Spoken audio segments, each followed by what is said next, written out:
To get started with our speaker series. So if you are ready to sit down with your ice cream or cotton candy or barbecue, now's the time to hear our speakers. Thank you. All right. What's that? Keep going. Keep going. Okay. Thank you everyone for joining us today for this election security event hosted by More Perfect Union. My name is Rebecca and I am the MPU chapter captain in Vermont. It is my honor to welcome you all here on this beautiful fall Sunday afternoon. I want to quickly give a shout out to our vendors who are adding comfort and levity to this important event. We have Southern Smoked Foods, who has the barbecue. We have Riot Craft Studios over there, who is adding some fun for our kids. We have Palmer Lane, who is giving us free maple creamies. And then Crazy Cotton Candy Lady, woo! Over there. Also, Green Mountain Tent has supplied the tent and the speaker series and the speakers and sound system. So thank you so much for all of your help. So for those of you that are new to More Perfect Union, we are a national nonprofit that is focused on bridging the divide that is currently threatening our democracy. We do that through hosting really fun civic, social, and service gatherings and engagements. Everything is done under the umbrella of wanting to bring people together that would not otherwise meet. This event right here is the first annual MPU Vermont chapter kickoff, and I'm really excited about the future too. I'm trying to build the Vermont chapter here and plan on having a lot more social, civic, and service-oriented gatherings for the community. If you're interested in learning more about MPU, I am advertising all the events on Front Porch Forum. You can also find them on the MPU website if you become a member. Also, we have a ton of information over at our tent to include sign up for membership, as well as expression of interest in volunteering. As we speak, I am a one-woman show, and I am looking for people to help me to continue to keep bridging and doing these community outreach events together so we can all work on this problem as one team.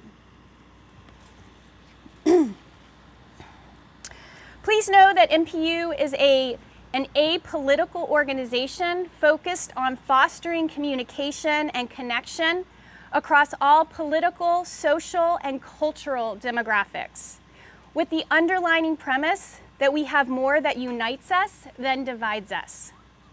So I ask today that as you listen to our speakers, please be respectful of this underlining MPU core value. With the weight of the 2024 elections all on our mind, MPU believes that it is important to seize this opportunity to bring Richmond and the broader Chittenden County community together to discuss and learn about the latest advancements and best practices in election security. Obviously, with the ever-evolving landscape of cyber threats and the increasing complexity of election systems, it is important now more than ever to stay informed with the most up-to-date information. As such, we are very fortunate today to have two distinguished speakers with us who bring a wealth of knowledge and professional expertise to this field. First is William Senning, who is an election security advisor for Region 1 of the Cyber and Infrastructure Security Agency underneath the Department of Homeland Security. In his role, Will advises state and local election officials across all 6 New England states on improving the cyber, physical, and operational security of their election systems. Prior to working for CISA, William served as the Director of Elections in Vermont for 11 years, overseeing the administration of 12 statewide elections and implementing significant reforms to election law and systems in Vermont. Thank you, Will, for joining us today and sharing your insights. Also, we have the pleasure of having Linda Parent, the Richmond Town Clerk. Linda has served in her position since May of 2005, overseeing all elections held in the town of Richmond. Throughout her tenure, she has navigated numerous legislative changes and ensured that all elections are administered legally, fairly, and impartially.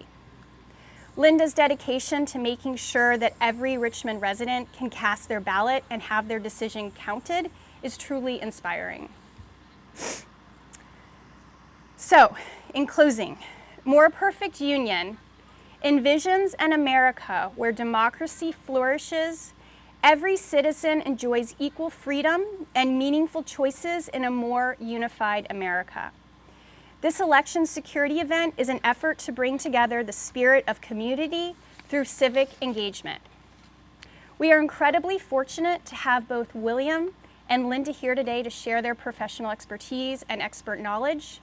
Their dedication to election security and integrity is exemplary, and I'm really excited about them sharing their insights for all of us today. Now, please, let me start with welcoming Linda. To Volunteers Green on this beautiful fall day.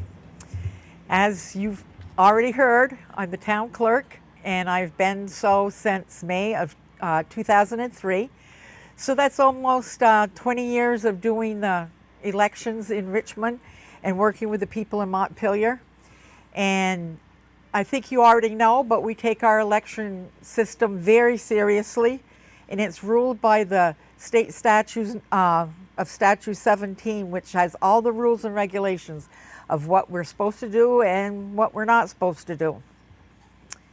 I'm just going to go over a few items about the upcoming election. And of course, some of these things you can always use for any election. Before you can vote, you have to be registered to vote. And we have some forms over here at the table. If you're a Vermont resident, you can fill out the form, and if you're a Richmond person, then they'll give them back to me, and if they're another town, I'll pass them on to the proper town clerk. On that form, all you really need to know is who you are and your driver's license number and what town you live in. Unfortunately, a lot of people do not know what town they're in, so we kind of have to spread these applications to other towns. There's a lot of confusion whether you're Richmond or Bolton or Huntington in this area. You can even register to vote on election day, and we're going to have a special table set up for that in November. You can vote your ballot early, and as everybody here has probably received their ballot for the November election, you can vote it in the town office. You can vote it and mail it, or bring it to the polling place if you want to have the feel of voting and come to the school at Campbell Sump Middle School on election day. Just bring it with you. And anybody that is out of the country is able to receive an electronic ballot, and they can get that, and then they print it out, fill it out, and then they have to mail it back in. They can't send it electronically, so that keeps track of who is sending these things back. And every ballot that goes out is tracked in the state election system, where you have your name. They'll tell you if it's been issued, if it's been returned. After you return them, they don't get opened immediately.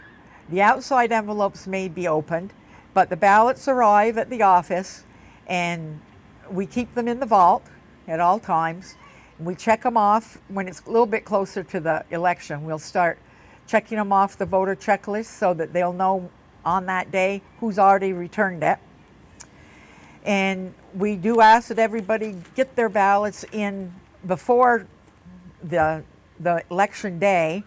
because there's a lot to do that day. And if you're still accepting ballots, which we do, sometimes things can get a little bit confusing, and everybody has to slow down and appreciate all the work that's being done.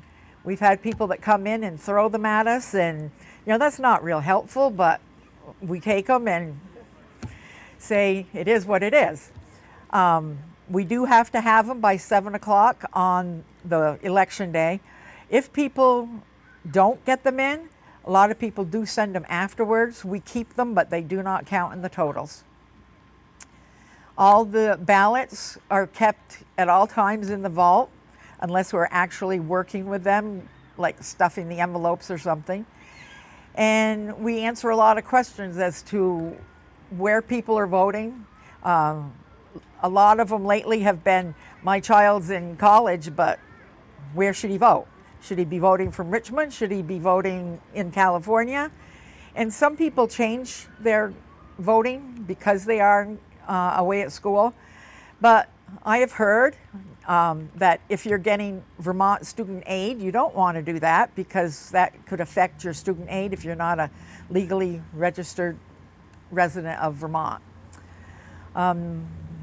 On the election day, we have the Board of Civil Authority and then some other volunteers that come to Camel's Hump Middle School, and we will open the ballots that have already been given us, and then those are put through the tabulator, and anybody that comes in with their own ballot, those are welcome for them to put through the tabulator themselves. That keeps us a running total of how many ballots have gone through the machine. And then at 7 o'clock, when we close out the election, we'll know exactly how many people voted in our town, because it's going to say it on the machine and it's going to agree with our voter checklist count. So there's really no way to think that anybody's vote didn't count, as long as they got it to us in a timely manner. Does anybody have any questions about that? Mr. Barrett? You mentioned that folks can elect to go to Camel's Hump and vote in person, but is it not true that they must bring their ballot with them in order to vote in the school? We would appreciate it if they bring that ballot with them. Can I just have him repeat that question so we can Sure. get it for the video? I'm sorry. Oh, Linda had told us that you can elect to go to Camel's Hump and vote in person, but I believe it's also a requirement. The ballots which we get in mail, we have to bring with us to the school. Is that not correct? We would appreciate it if you bring the one that you received in the mail, Yep. because we have a small supply of extras. If somebody comes and they say, I never wanted you to mail that and I threw it in the garbage or put it in the wood stove, we get that. We have to have you sign an affidavit saying that you've never voted in another town or any place else for this election, and we'll give you a ballot. Oh, thank you very much. Okay.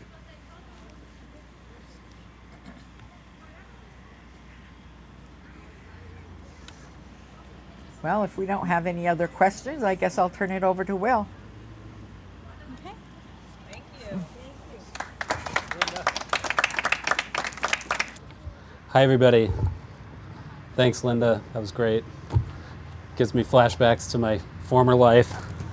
I worked closely with Linda in that capacity and thought a lot about those details that she talked about. It was a good question when we were writing the laws about the ballot mailing and dealing with the fact that everybody would have a ballot.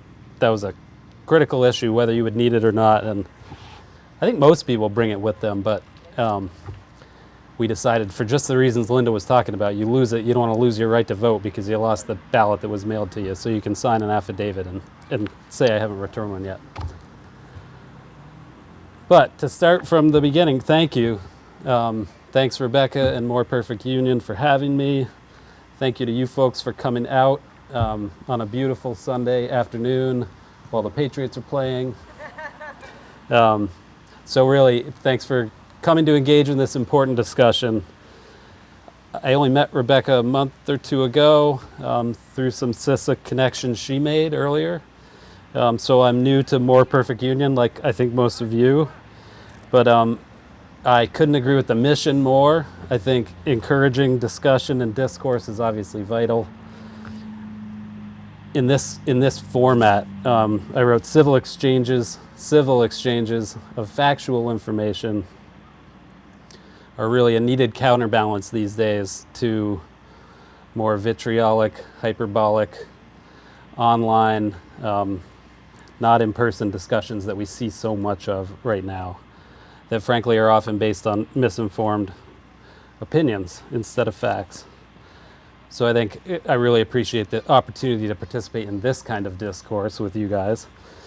And I wanted to note and emphasize, like Rebecca did, that it'll be a nonpartisan discussion. I obviously, representing a federal elections agency, couldn't even be here if this was any kind of partisan political event. So I want to emphasize that off the top. So that said, what we're here to discuss, I want to give a little context first. I was in my car the other day listening to, must have been an NPR report that said there was a recent poll that found that 6 in 10 Americans think the general election will be affected by fraud in one way or another in the electoral process. Not necessarily that it'll affect the outcome, that the outcome will be wrong based on the fraud.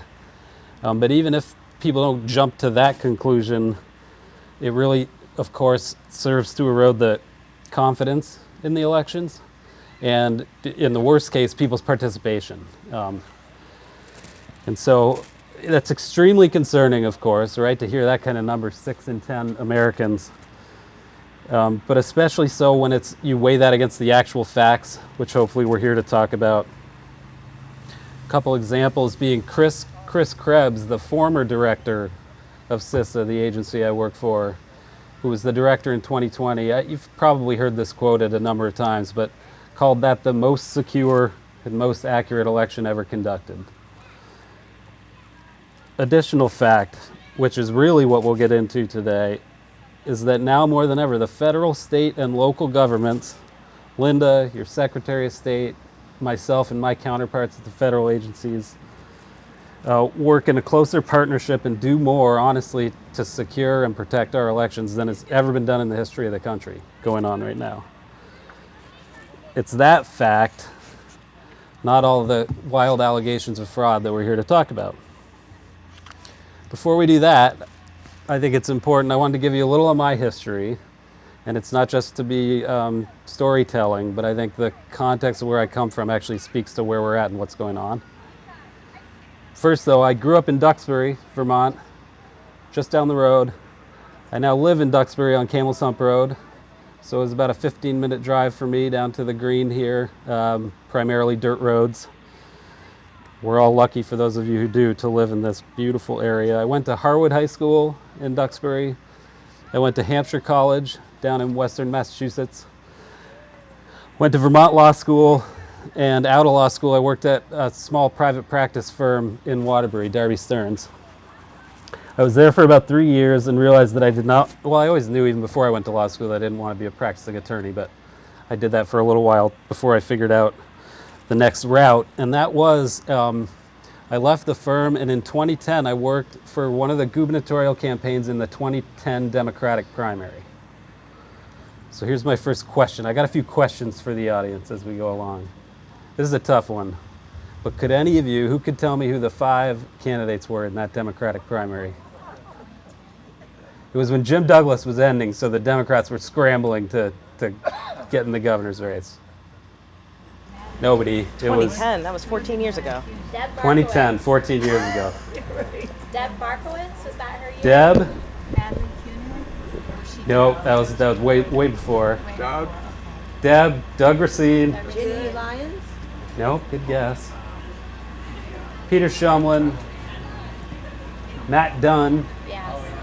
Yeah. and good Lord, now can I answer my own question? Susan, the other legislator. Oh, this is bad, Will. I didn't even write them down. One other legislator from Lamoille County. I just can't remember her last name. It'll come to me sometime during the course of the presentation. Point being, there were 5 Democrats actively seeking the Democratic nomination that year. I ended up working for Doug, who lives right up the road here in Richmond, top of West White Hill. I should have called or texted him and told him to be down here today, but I did not. This is getting somewhere. I was working on that campaign. I did the campaign finance filings for that campaign and met my predecessor, Kathy Sheely, in the elections division at the Secretary of State's office, where you file the paperwork. while I was doing that, she told me, Will, if it doesn't work out, I think one of my staff is leaving, come see me after the election. That election, between 5 Democratic candidates for the primary, there were 75,000 votes cast, ballots cast, and Peter Shumlin beat Doug by 197 votes out of 75,000. You could do the math on that. It's far less than 1%, I think. There was a statewide recount. Doug requested a statewide recount. Linda probably remembers. After recounting, retabulating all the ballots across the entire state of Vermont again, the vote count changed by 4, and Peter won by 201 instead of 197 votes. That speaks to, I think, the integrity and accuracy of the election. It makes the point that those recounts often serve as audits of the whole election process. Do we get the same number the second time with all the same ballots that we did the first time? But most importantly, nobody questioned it.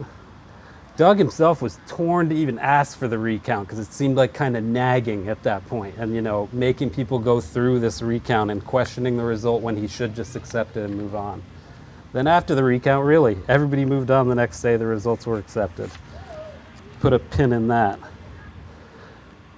So we lost. I took Kathy up on her offer and became started working for the elections division at the Secretary of State's office. I was hired in the spring of 2011, worked as an election administrator, staff in that office through 2012, through the presidential election in 2012, Obama's midterm.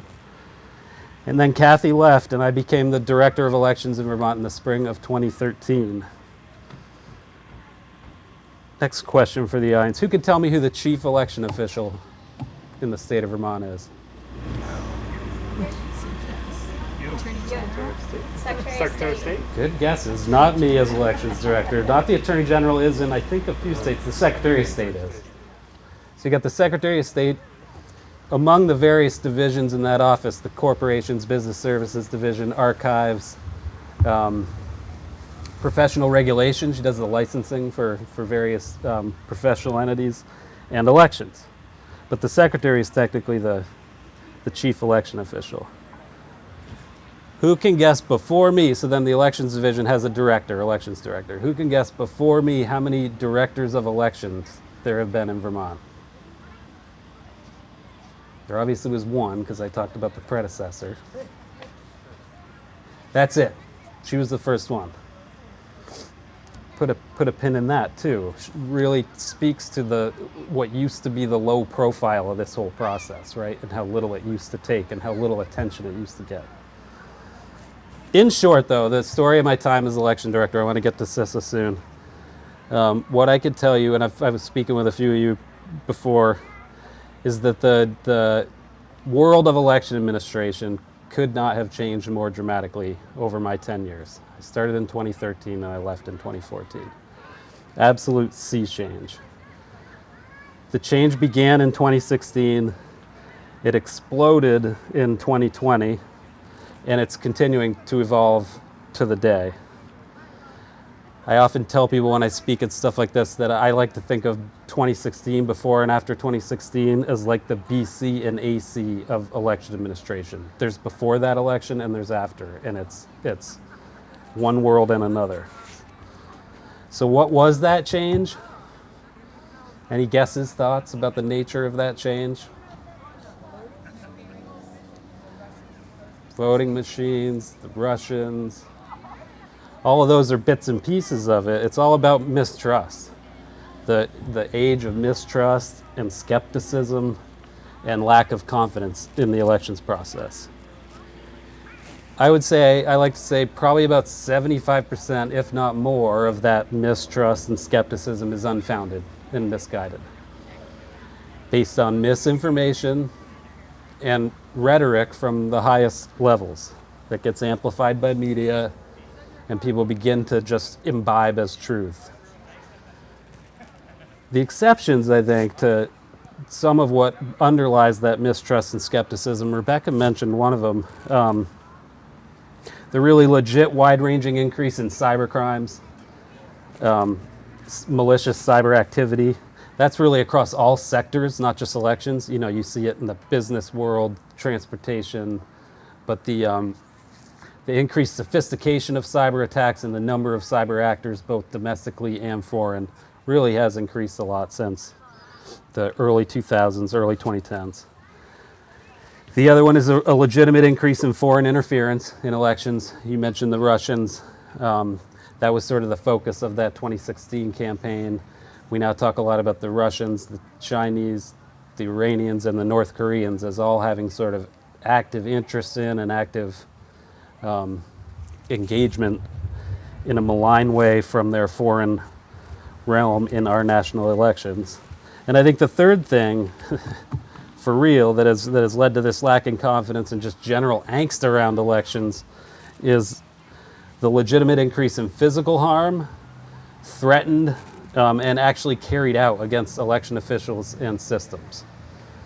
Really sad, right? That is a reality now, but really was born of that mistrust and skepticism that was coming down from the top. But people have latched onto that so much in such a significant way that now you're seeing on a day-to-day basis stories about physical threats or, like I said, actual harm carried out against election officials, swatting of local clerks, state officials, malicious mailings. You hear about the stuff being sent around in the mail. All the secretaries of state recently just got white powder mailings. Just threatening phone calls, emails to election officials I experienced all the time at the elections division after 2016 and especially after 2020. Ma'am. Well, that's what I was going to ask. How much have you seen that in our state or even?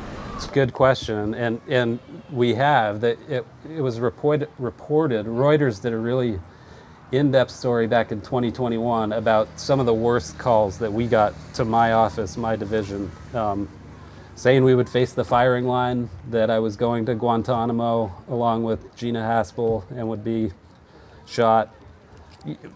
It runs the gamut, emails, phone calls, and led to staff leaving, staff having really serious emotional responses to this stuff. It's legitimate, and that's the point. It's really disruptive, puts fear in election officials, and we've seen a larger turnover in the clerk population since 2016 than previously, and that's nationwide. Election officials leaving because they just can't deal with the level of threat and intimidation that they're facing.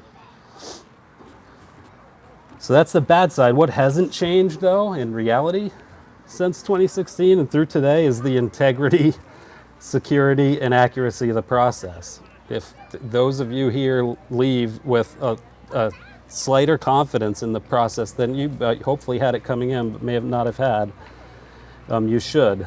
If anything, the security and integrity of the process has actually improved. Before 2016, you used to, think about it back then, this is what we were talking about. You used to go, cast your ballot, go home, see the results on the news, and move on. That was it. I put that pin in the 2010 primary. Same thing, even down to 197 votes. People moved on, Shumlin went on, ran the general election.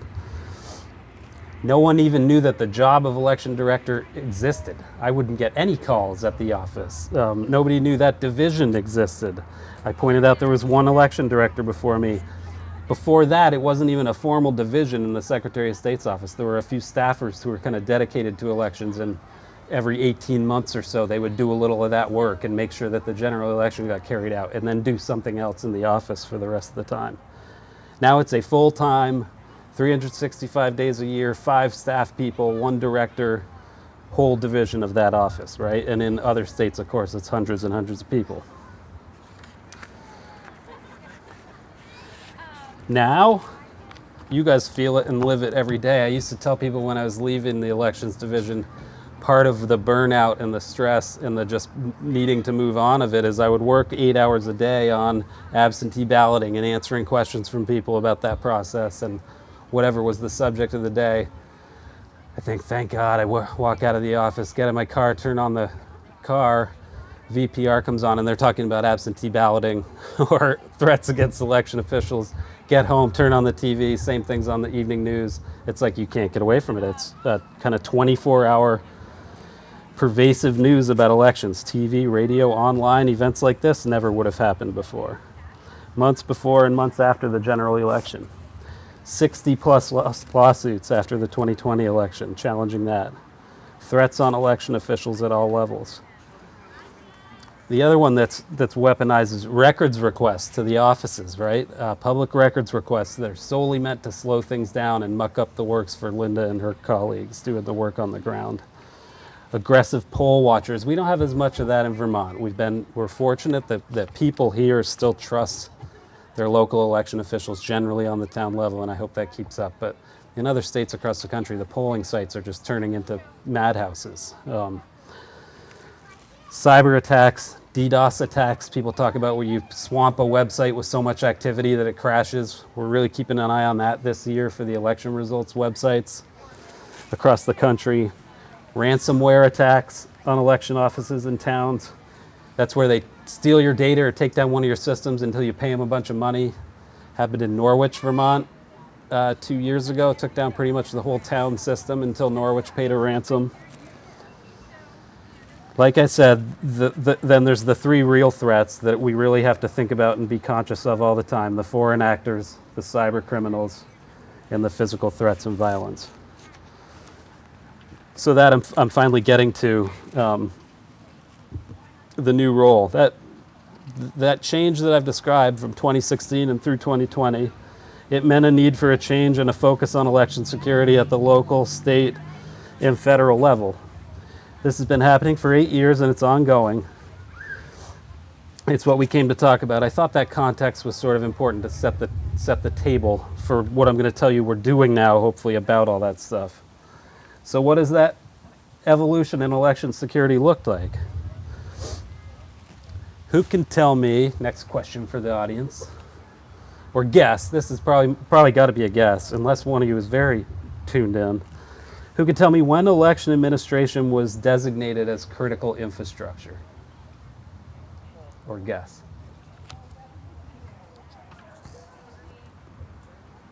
All that business happened in 2016. It was right around January of 2017, pretty quickly after that election. The federal government designated elections, everything Linda does, everything the state does and the federal government does, that infrastructure as critical infrastructure. What's critical infrastructure? It's the big systems that run the country, run the fundamentals of the country. It's the power grid.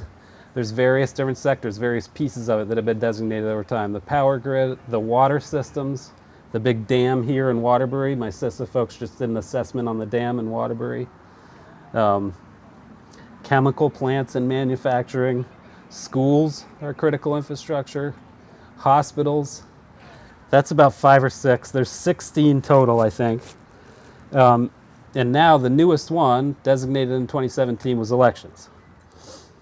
Different federal agencies have oversight authority over those various areas of critical infrastructure. It's kind of interesting. I knew none of this before CISA posted this job position. FEMA oversees some of them. Airlines, right, are another critical infrastructure. I think the TSA oversees that. CISA was designated as the agency to oversee elections infrastructure. CISA is also one of the newest federal agency created under Department of Homeland Security, just a little before the critical infrastructure designation for elections. CISA, again, it was hard. Rebecca did a pretty good job, but it's cybersecurity is the C and infrastructure security agency. Now we're getting into the federal government stuff. I was going to tell you guys the acronyms. If you've heard about the craziness of acronyms at the federal level, it's real. Every day I learn new ones, and I literally I'll be reading through work documents, and I hop over and I Google what does this acronym mean in the federal government. So CISA is the SRMA for election infrastructure, the Sector Risk Management Agency. Broadly, what does CISA do? It partners with SLTTs, state, local, tribal, and territorial governments, on cyber. This is what Rebecca said: cyber, physical, and operational risks.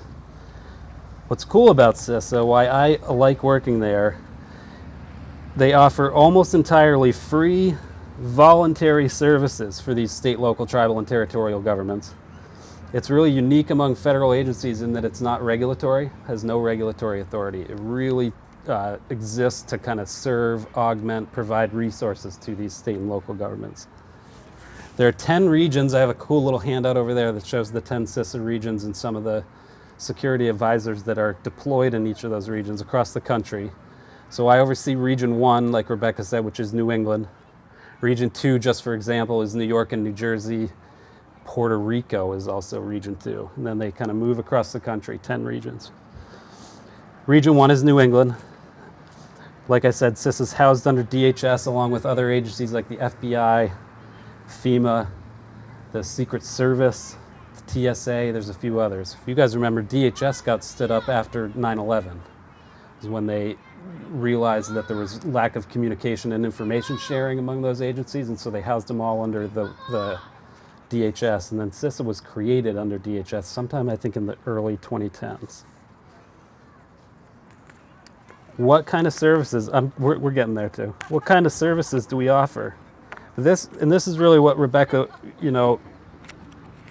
couched, said this would be about, how the federal government is working with state and local governments to better secure elections these days. So CISA does a lot of stuff at a high level. We provide a lot of direct services, like I said, that are free. Really interesting. I didn't know any of this was going on, and that's why it's a good opportunity to share with the public. They provide cyber scanning services. They'll put stuff over the cyber systems of a town or state to look for intrusions, vulnerability management services, endpoint protection. I don't know if any of you are IT folks that this would mean something to you, but it's like your firewalls. If towns or cities don't have good firewalls around their internet systems, we'll provide them. Malicious domain blocking, that's a cool one where even if you do make the mistake of responding to a phishing email and you click on one of those malicious links, right, and it's trying to send you out to that site where they'll start stealing your information, this thing will block your network from even going to that malicious domain in the first place. Those are the kind of direct services, a lot of those around cyber. We do a lot of trainings, both in person. We'll do local trainings, state level trainings. We provide online trainings, videos that are there on the site that people can access, watch, print resources and guidance. I'm going to talk about these in detail. I'll wait till I do that. One of the most important things, information and intelligence sharing. Like I said, DHS was set up to kind of facilitate that among federal agencies. CISA now brings that intelligence down to state and local governments. We do classified and unclassified briefings. There's been 1 or 2 of those weekly for the last 2 months. You guys wouldn't believe how much activity there is behind the scenes around this election security stuff. We provide avenues for local and state election officials to get security clearances so that they can then go to these secure locations and get the good stuff on what's going on. Probably one of the most important things we do, and this has really been going on around Vermont lately, we do cyber assessments, on-site cyber assessments. I have a cybersecurity advisor and a physical security advisor dedicated to Vermont. They'll go around to town and state offices and assess their cyber capabilities and security. Even more importantly, and I'm going to shift into this, we do what are called SAFE assessments, another acronym. Secure access at first entry, that are physical security assessments. So they come into these little town offices around Vermont, which are often in very old buildings, and just give recommendations for small, hopefully easy, low-cost improvements that the clerks can make to increase the security for the election officials. We do it at both the election offices and the polling places. And Linda, what it often provides, and a lot of the clerks who've been getting them, is it gives you a document from CISA, from the federal government, with a couple low-cost recommendations that they can bring to the select board and ask for the money they need to make those upgrades, which is typically the roadblock to getting that done. I'll talk a little more, honestly, I'm down to about 4 cards, about the nature of those services. But first, I wanted to point out, too, my history with CISA, because I think it speaks to how effective and valuable it's been. When I was election director in Vermont, designated in 2017, so we started working with CISA at that point. We didn't even know anything about them before that. And it was just by far, I'd worked with some other federal entities, the DOJ, something called the Elections Assistance Commission. CISA was by far the best federal partner. I talked about the support it offered instead of mandates, just the approach they took, a lot of suggestions, practical options, but not like platitudes and talking down to state and local government officials. It seemed like they were there when you needed them, but they weren't also annoying and getting in your way and suggesting too much. They seemed to sort of understand how hard the work that we were doing was. They were really advocates for state and local officials, would come to conferences like the Clerk's conferences and the NASED, my National Election Director conferences, and offered training and services. In fact, my last action as election director in January of this year, the week before I started working for CISA, and I had started planning it before I got the job, but I did one of the CISA online virtual cybersecurity and physical security trainings. In concert with the Secretary of State's office, we worked with CISA. It was all their content. They had a bunch of different really great presenters. It was an all-day online webinar. We had about 150 clerks from around Vermont attend that. That's the kind of thing that we do across the country right now for election officials. A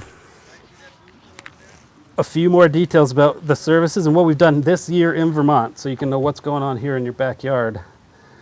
But first, again, I think what exemplifies the work they do, my position, the election security advisor, is the most recent position created within CISA. I have a handout over there that lays out the different types of advisors that they have, and it doesn't have the election security advisor on it because it was printed more than a year ago. CISA did a really good job, I think, in their hiring. There's one per region, so I have 9 colleagues. There are 9 CISA election security advisors across the country. And they specifically targeted and were successful at bringing up election administrators, people who had run elections, mostly at the state level, some county administrators from some of the bigger counties in the country. But at 4 or 5 of us are former state election directors, which had a few benefits, the experience we bring, but I know them all. I was able to hit the ground running. They're kind of old friends who I had worked for 5 years with on the national stage already. So I always tell people I see the position, my position is kind of a two-way street. I talk with the clerks in the state. I bring CISA services down to them, try and explain what they are, try and highlight the value of them. But as importantly, I try to bring up to CISA what I know and what I learned from state and local folks on the ground. And so half or more of my job, I think, has been improving what CISA does at the federal level. And a really good example, it's interesting, I don't know if you all realize, it's really unique how elections are administered in New England versus across the country. Region 1, my New England region, we administer elections at the town and city level. Individually, Richmond votes in Richmond. Linda does all the election services for Richmond. There's 247 town clerks around Vermont that are all a single election office and a single local election official. In most of the rest of the country, it's done at the county level. So a big state like Washington only has 5 counties, and so 5 election offices that are these big operations with hundreds of employees, a lot of sophistication. CISA's services, since so much of the country is county-based, are really tailored toward those kind of offices and county-based administration of elections.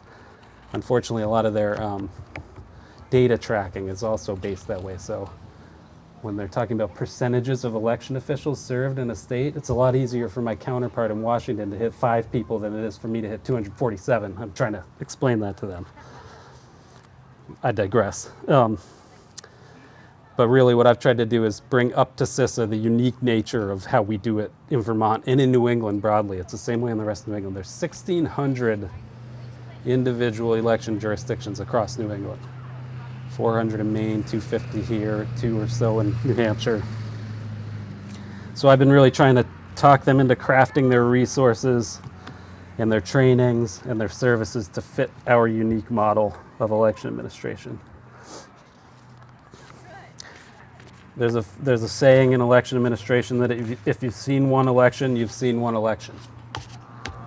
That they're unique every time, and they're unique geographically too. Few final details about what we're doing, just so again you can appreciate sort of the scope. We do a lot of trainings. one of the main kind of trainings we do is something called a tabletop exercise. Anybody ever heard of a tabletop exercise? I hadn't either before I started working for the federal government, but essentially where you get a bunch of the people who do a certain thing, in this case town or city clerks, around a table, and you throw scenarios at them and see how they react. So a bomb threat comes in on the morning of election day. Linda and all your poll workers, how are you reacting to that? The ones we do these days with election administrators, we bring in law enforcement, emergency responders, election officials, to sort of establish connections beforehand, right? So that when it happens on election day, it's not the first time you've thought about it. I've done tabletop exercises in statewide in Maine, Rhode Island, and Connecticut this year. Did a great local one in Brattleboro 2 weeks ago with Hillary, and again, people from basically all the divisions in town. The library was there, the parks department, police, ambulance, and we got into this great 3-hour discussion of a bunch of different scenarios. What if on social media there's starting to be threats made toward Linda and her poll workers? So your poll workers see them, and a bunch of them call you the night before the election and say, I'm all good, I'm not coming down to Campbelltown Middle School. What do you do? Where do you look out? How do you publicly message, that kind of stuff? The tabletop exercises are really valuable because they get you to think about what you do on the ground. Did a mini kind of version of that at the Vermont League of Cities and Towns conference last week with about 60 of your colleagues. Do de-escalation trainings, active shooter trainings, continuity of operations trainings, securing local offices, emergency communications. You can see a trend here. Most of what's requested, we always say, what kind of training do you want? These days, this whole year, it's been about physical security, how I can protect myself and my people and respond, incident response. Resources, we're getting toward the end, but you can still pass them around. These are the same, but just what I'm talking about them, you can have something in your hands to see what I'm talking about. Those are the kind of print resources that we provide out to election officials. Just examples so you can see what kind of stuff. There's way too much to read, but thumb through you can see the topics that we've got. So we do these print resources, checklists for election offices and polling place security, guidance on swatting. Who knows what swatting is before I use the term? It's amazing how many people don't. Is that where a group bands up and they go to the home of somebody that they're going to swat and Close. be nasty? Close, but even worse. It's a method that's becoming more and more pervasive where people call in a false incident to the home of somebody to get a large police and emergency response to the home of that person when there's nothing going on. And it's happened to 2 secretaries of state in New England over the last couple of months. So late at night, call in and say, this is the Secretary of State. My husband has the children hostage in the other room and is saying he's going to shoot them unless I do this. I need help now. And so all the local state police show up at that person's house. They do it the night before the election. It just causes all kinds of upheaval. It's happening across sectors too, but now they're starting to use it in elections. So guidance on how to deal with swatting. How do you deal with that? You talk with law enforcement beforehand. You make sure they know this is my address. They have your direct phone number so they can call you as soon as they get that kind of thing to check it out. They're probably going to come anyway because they have to and they send people immediately. It's really hard to deal with. Safe mail handling guidance is one of the ones in there. That's really popular right now, especially after current events. A lot of white powder being sent around the country to election officials. Insider threat guidance. Then there's a bunch of cyber-related examples in there too. DDoS prevention, transferring to .gov websites, which is one of the easiest, lowest level things you can do to protect your website. Multi-factor authentication, ransomware. And then operational guidance. There's a cross-sector checklist, how to communicate better with cross-sector agencies like your emergency response, communications. Election officials now are really starting to try to reach out to cell phone providers. I was talking with these folks about transportation agencies. I've been thinking lately, Linda, prior communication with road crews in Vermont in terms of natural disasters. and alternative locations for polling sites. Oh, I thought that might have been one of my kids. No. I talked about intelligence and information sharing, gave you good detail on that. The classified and unclassified briefings. Also, it's really interesting though, just again, so I said to you, it's amazing how much is going on behind the scenes with this stuff. In every state across New England, there have been now for the last couple of months periodic meetings. They have different names: election security working group, where mostly at the state level, law enforcement, emergency response, and federal partners get together in a room on either a weekly, monthly, or bi-weekly basis to talk out election scenarios and security. It's crazy. It's stuff that was not going on 10 years ago. I was at one in Massachusetts last week that had FBI personnel, CISA, Department of Justice, their Attorney General office, their emergency ops people at the state level, the USPIS, state police. Oh, there's another good question. Who has heard of or knows what the USPIS stands for? It's a good one. You know what the USPS is? The Postal Service, United States Postal Service.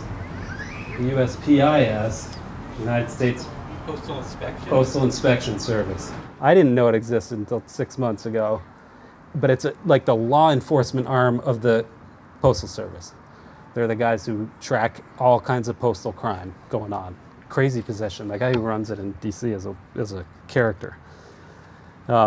Get them in the room, especially now again with the white powder. These are regular and recurring in the lead up to the general election. Notice the trend is what I was going to say, and I'm almost done. CISA really started out more cyber focused. That was when I came into knowledge of CISA in 2017. It was a lot of cyber stuff. That's how I thought of them.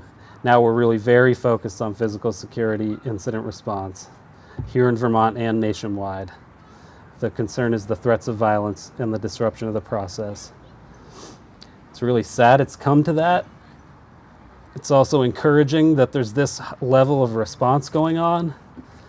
The goal of all of this is preparation, training, participation and coordination between local, state, and federal government partners to ensure the safe, secure, and accurate elections in the face of new and growing pressure and risks.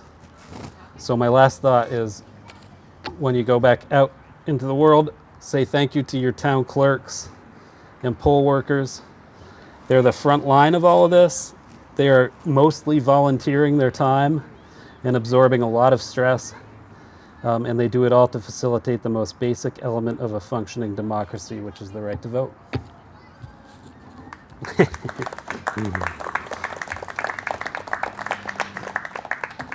And with that, I'll take any questions.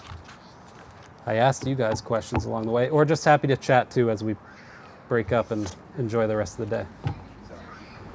What does Linda do the morning of the election when she gets a bomb threat or one of her workers does or something? And it's social media and they all say, sorry, you can't get it. What do you do? It's a good question for Linda, but Well, hopefully you're I thought prepared. You guys went around and talked about it, presented these things on the tabletop discussions, right? Thinking about, Linda, do you guys have an alternate location thought You're out? not supposed to know. No. Well, You start planning now yeah. for what you're going to do in the face of that. You have backup volunteers, backup locations. Mostly, though, a lot of times it's about messaging, making sure you're communicating to your voters, right? Most of the time, the bomb threat's not real, and you figure that out pretty quickly. Clear the building, make sure it's secure, and then it's about communicating out in the most effective ways to the people here in Richmond that everything's okay and that they can come to the voting location. If it's real, though, hopefully you've got a plan in place beforehand. We talk a lot about having incident response plans developed, which can be pretty basic. They're having an alternate location, having a plan to move the tabulators there. One of the nice things about elections in New England, they are so distributed, right, that kind of impact in Richmond doesn't bring down the whole thing. If it were really serious, you might get authority from the Secretary of State to have your people vote in Underhill instead of Richmond. She can move her tabulators there. The tabulators are a physical thing. What's important in terms of counting the ballots is the memory card that you put in them. And so Linda could bring her memory cards to another physical tabulator, say if hers flooded the night before the election. We can also burn new memory cards really easily. In Vermont, they have the representatives of the company who does the tabulators within an hour of every town. There's 8 or 9 of them around the state on election day and the day before to kind of address any incidents with those. Can I ask, Linda, like since 2016 and 2020, have you seen less in-person voting at the school? I think it's just because it's more convenient for people to do it by Convenience of mail. it I as don't think opposed they're to afraid of being Fear there. or anything like that, yeah. That's true. It's across the board, early and absentee voting has gone up as a percentage of the people voting. That really started, it was a response to COVID when I actually implemented the first statewide ballot mailing. It's the only good thing that came out of COVID. And then it went so well, so that 2020 was the highest ever voter turnout in a general election in Vermont and in a lot of places in the country because we mailed a ballot to everybody. So the legislature really latched onto that and then passed the law to make it permanent the next year. And we're still perfecting that, I know, Linda, but it's generally, I think it's been a positive thing. So the mail-in ballot, all the mail-in ballots are fed into the machine, just like we did it at the school. Correct. There's no human reading the ballot and putting it in this pile and one in that pile for that candidate. There's no human tabulation. It's all in a scanner. Right, and if people send in a mailed-in ballot, like any that are in my office right now, this year we've planned, I believe it's 3 different days that Justice of the Peace will come to the office and process them into the tabulator. But you've got one person slices the envelope and sends it to the next one, so nobody's knowing, by the time it gets put in the machine, nobody knows whose ballot that is. And all that's recorded on a memory card. All the All counts, of the all the results, ballots. whatever. Yep. And that goes to some state agency. After the election, we send them to Montpelier, Secretary of State's office. The memory card itself, Yeah. or the data that's on it, or We send the actual card, but we report the data that it reported to us that night. and you report that to the media gets it from you, or There's a the few, state? like the Burlington Free Press, Associated Press, has each town clerk send in their own.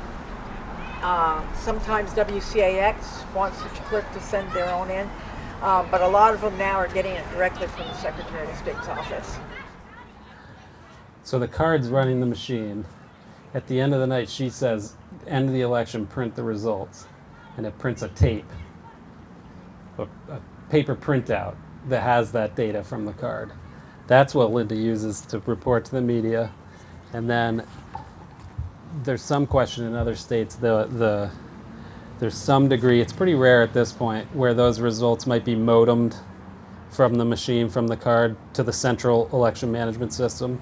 Not in Vermont. She takes that paper tape, it goes over to the desktop, and hand types in the results that she's reading off the tape into our election management system. And that's what feeds the election night results site at the Secretary of State's site. And that ultimately feeds the canvas reports that she gets at the end, because you got to combine her results with everything else from Chittenden County to get the Senate race and everything else around the state to get the governor's race. But there's that air gap in Vermont between the memory card and the results are what the clerk's entering. And Linda mentioned the most important thing, one of the most important things that I always use to settle people's mind in terms of any thought that votes are added or subtracted or ballots are, is that matching between the number of ballots that comes out on that tape that the tabulator has read and the number of people checked off her physical checklist, which is a written thing of the officials, which is everybody early that she's doing before election day, and then everybody who comes through the door on election day. And those two numbers have to match, or they have to figure out what error led to it being 1 or 2 off. How do you keep nefarious illicit operators from obtaining a .gov URL? That's interesting and something I've learned about over the last 5 months too, because we go around encouraging election offices to transfer from whatever they might be on to a .gov account. When you apply for it, it's rigorous almost to a frustrating level how much they make sure that the person applying for that is who they say they are. Frankly, it slows it down quite a bit. It's a pretty slow process. I think it's imperfect, but they really try to be careful about verifying the information of the person requesting that account, and they catch people trying to do it nefariously all the time. I can't explain the whole process, but there's a whole team within, I think it's housed under CISA, that is the .gov analysis team that does that work.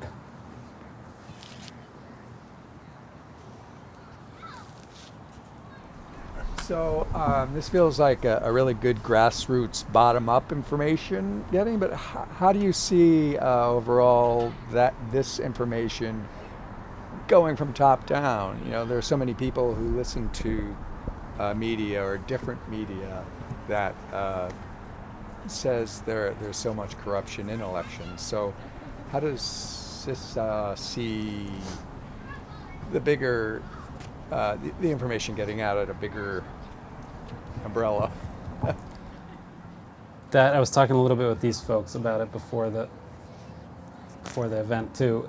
That's a really hard one. So the question was about mis and disinformation and skepticism coming down from the top and sort of being amplified out through media organizations and taking hold. We're getting to those media. How we get to them. Yeah, and say, you know, can we present this information to you and have you present it as well? I mean, We is that like a try. roadblock? We try. With the director is out there right now doing a media tour. She's going to be on Morning Joe this week and a lot of other national outlets over the next 3 weeks trying to do that. Generally, the combating mis and disinformation is a really sensitive, tenuous area for the federal government because it really quickly becomes a matter of free speech. And efforts, especially around the social media companies in that regard, recently in recent years, if you remember, Biden tried to set up a commission that was meant to sort of deal with that and address that issue, and it had to be disbanded after about 3 or 4 months because there was such pushback to it about content moderation on the web and free speech issues. So it's understandably but frustratingly a sensitive line for a federal agency to take a role in that. But you know what the director's doing and what we always say, it's what I was saying to these guys before, the one thing the advice you can give is that the best way to combat bad information is good information and to go to your trusted sources. And there's been a campaign at the federal level, hashtag trusted sources, for a number of cycles now, which is that, you know, if you hear something on Facebook or on MSNBC or on Fox that seems off or that just seems like you're not sure, you go down to the town clerk and ask Linda, or you go to the Secretary of State and ask them. So seek out trusted sources for the most important election information. And then, you know, other natural moderators of that. Fox had to pay $787 million to Dominion Voting Systems for lies that it spread on air. Those are the tabulators we use in Vermont, and they've been proven accurate over and over and over and over again. So the courts are another place that hopefully will temper that over time. But that's more their role than the executive agencies.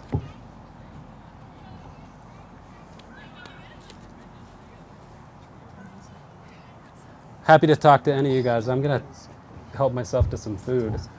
So I'll be around for a little bit, but I really appreciate it.